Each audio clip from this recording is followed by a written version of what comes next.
The man was eagerly eating the breakfast his wife had made, but suddenly he felt something wasn't right. He noticed that both he and his wife had nearly finished their meals, yet their most voracious son, Jack, hadn't touched anything in his bowl. Considering how unusually delicious today's breakfast was, he instantly had an ominous feeling. He hastily stood up and demanded to know what Jack had put in the breakfast. Unexpectedly, Jack immediately admitted to adding poison. The panicked man told his wife to call the police right away, but as she went to make the call, she discovered the phone line had already been cut. While his wife stood there at a loss, the man began to succumb to the poison. In less than 20 seconds, he collapsed to the floor. Jack backed away in fear at the sight, but his face showed not a trace of sadness. His wife quickly chased after Jack, and just as she was about to catch him, she suddenly lost her strength as the poison took effect. Jack kicked his mother down the stairs and took the keys from her body. However, Jack only wanted to free his imprisoned sister. Just days before, Jack had discovered a hole in his bedroom wall, behind which was his biological sister, whom he had never met before. His sister told him their parents were monsters who would eventually harm him too. The missing children from town had all been killed by them, and their bodies were buried in the family's yard. At first, Jack didn't believe what his sister said, but after digging up actual remains in the yard, he gradually came to believe her words. Jack moved aside a clock, revealing a locked door.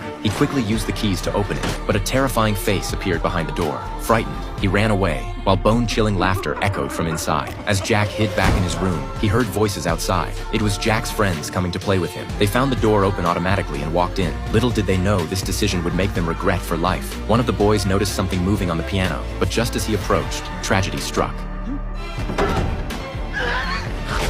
Jack finally realized that his sister was the vicious monster all along. Without him noticing, his sister had come onto Jack's bed. Her hair, uncut for 10 years, hung down from the bed. But when the hair was moved aside, Jack discovered a horrifying sight.